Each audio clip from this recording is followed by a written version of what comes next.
నమస్కారం అండి. నా పేరు doctor Sunil Reddy, consultant neuro psychiatrist and sexologist at treatment range hospital కేబీహెచ్పి Hyderabad. So నా దగ్గరికి ఈ పురుషాంగ స్తంభన లోపాలకంటూ క్లయింట్స్ వస్తూ ఉంటారు. ఈరోజు మనము ఈ యాంగ్జైటీ, ఆందోళన, డిప్రెషను, స్ట్రెస్, ఏదో చిన్నప్పుడు జరిగిన ఇన్సిడెంట్ ఇంకా గుర్తొస్తూ వాళ్ళకి అంగస్తంభన రాకపోవటం, ఇట్లాంటి మానసిక ఇబ్బందుల వల్ల అంగస్తంభన ప్రాబ్లమ్స్ వస్తాయా అనే దాని గురించి చర్చించుకుందాం. బేసికలీ ఈ సైకోసెక్షువల్ ఇష్యూస్ అంటాం. సైక్ అంటే మనం ఆలోచన తత్వం కానివ్వండి, మన బిహేవియర్ కానివ్వండి, ఇది. సో అది మన సెక్షువల్ యాక్ట్ మీద కరెక్ట్గా ఎఫెక్ట్ని ఇస్తుంది. సో మన మనసు హ్యాపీగా ఉంటే ఆబ్వియస్గా సెక్షువల్ యాక్ట్ అనేది చాలా బాగుంటుంది. సెక్షువల్ యాక్ట్, సెక్షువల్ బిహేవియర్ బాగుంటే ఆబ్వియస్గా మనసు కూడా బాగుంటుంది. ఇవి రెండు ఒకదానికి ఒకటి లింక్డ్ అనమాట. సో ఎప్పుడైతే మానసిక ఆందోళనలో ఉంటారో టిపికల్గా సెక్షువల్ యాక్ట్ కోసం, ఇక అబ్బాయి ఏంటి అంటే అమ్మాయి అంటే భయం, అమ్మాయి అంటే భయం లేకపోయినా అమ్మాయితో బాగా కలిసి తిరిగినా కానీ సెక్షువల్ యాక్ట్ అప్పుడు భయం. పోనీ సెక్షువల్ యాక్ట్ కూడా చేస్తున్నా ఒక్కొక్కసారి అంగం స్తంభించకపోవటం, ఇవన్నీ మానసిక ఇబ్బందులే. అంటే మనకు తెలియకుండానే ఆందోళన, సబ్కాన్షియస్ మైండ్లో ఏదో తెలియని భయంతో వీళ్ళకి ఎరెక్షన్స్ అనేటివి కావు. కొంతమంది ఏంటి అంటే సెక్షువల్ యాక్ట్ బాగా ఉంటుంది, బట్ సడన్గా ఏదో చిన్న ఇబ్బంది, ఈవెన్ సింపుల్ ఫైనాన్షియల్ ఇబ్బందో, సింపుల్ జ్వరం, సింపుల్ దెబ్బ, trauma, anything make them erectile dysfunction. ఈ అంత స్ట్రెస్ ఇతనికి ఏమవుతుందంటే అంగస్తంభన లోపాలు అనేటివి వచ్చేస్తాయి.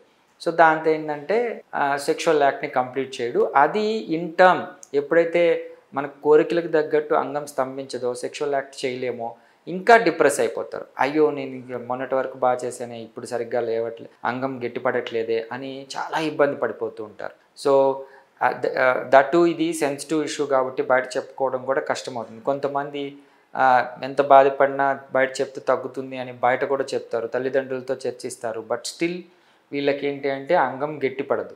సో చాలా బాధపడిపోతుంటారు. దీంతో సరిగ్గా నిద్ర పట్టదు, సరిగ్గా తినరు, 10 మందితో మాట్లాడడం తగ్గిపోతుంది, చిన్నగా పానిక్ అటాక్స్, గుండె దడ వస్తుంటుంది, అమ్మో పెళ్ళి అని భయపడుతుంటారు. యంగ్ ఏజ్లోనే ఇలాంటి ఇష్యూస్ వస్తాయి. అందుకనే psychosexual disorders are tough to treat. వాళ్ళకి ఎన్ని పరీక్షలు చేసినా అన్నీ నార్మల్గా ఉంటాయి, ఈవెన్ హార్మోనల్ సమస్యలు కూడా ఏమీ ఉండవు.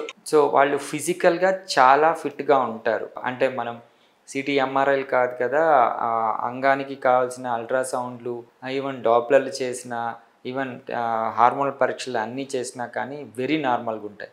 బట్ ఈ ఆందోళన అనేది సింపుల్గా కౌన్సిలింగ్ చేయటమో, 10 మంది చెప్పటమో, మంచి మాటలు చెప్పటం ద్వారా ఇంప్రూవ్ కాదు. దీనికి ఏంటి అంటే ఎప్పుడైతే ఈ అంగస్తంభన తగ్గిపోతుందో ఆబ్వియస్గా వీళ్ళు డిప్రెషన్కి గురవుతారు. సో దీనికి ఏంటి అంటే అంగస్తంభన ప్రాబ్లమ్ని ట్రీట్ చేయడం ద్వారా వాళ్ళని మానసికంగా కూడా ఇంప్రవైజ్ చేయటం. ఎప్పుడూ సెక్స్ గురించి ఆలోచిస్తూ నేను చేయలేనే అని బాధపడిపోతూ డిప్రెషన్లోకి వెళ్ళిపోతారు. వీళ్ళకి ఏంటి అంటే మూడ్ని ఇంప్రవైజ్ చేస్తూ దీనిలో ఎరెక్టైల్ డిస్ఫంక్షన్ని కరెక్ట్ చేయాలి. అందుకనే వీళ్ళకి ఇంజెక్షన్స్ కానీ, ఎన్నియల్ ఇంప్లాంట్స్ కానీ, అవి కాకుండా సింపుల్ ఎరెక్టైల్ డిస్ఫంక్షన్కి మనము shock wave therapy, extra corporeal లో ఇంటెన్సిటీ షాక్ వేవ్ థెరపీ అంటాము. ఇది అంగానికి అప్లై చేయడం అనేది జరుగుతుంది. దాని ద్వారా అంగంలోని కణజాలం యాక్టివేట్ అయ్యి బ్లడ్ సప్లై ఇంప్రూవ్ అవుతుంది. ఏదైతే ఈ మానసిక ఇబ్బంది వల్ల బ్లడ్ సప్లై తగ్గిపోయి అంగస్తంభన తగ్గిపోతుందో వీళ్ళకి ఈజీగా ఎటువంటి సైడ్ ఎఫెక్ట్స్ లేకుండా, పెయిన్ లేకుండా, డిస్కంఫర్ట్ లేకుండా వాళ్ళకి హ్యాపీగా అంగస్తంభనని ఇంప్రవైజ్ చేస్తాం. దీంతో వాళ్ళ సెక్షువల్ హెల్త్ ఇంప్రూవ్ అవుతుంది, మానసికంగా కూడా వాళ్ళు హ్యాపీగా ఉంటారు. దీన్ని యూస్ చేసుకోగలరు. Thank you.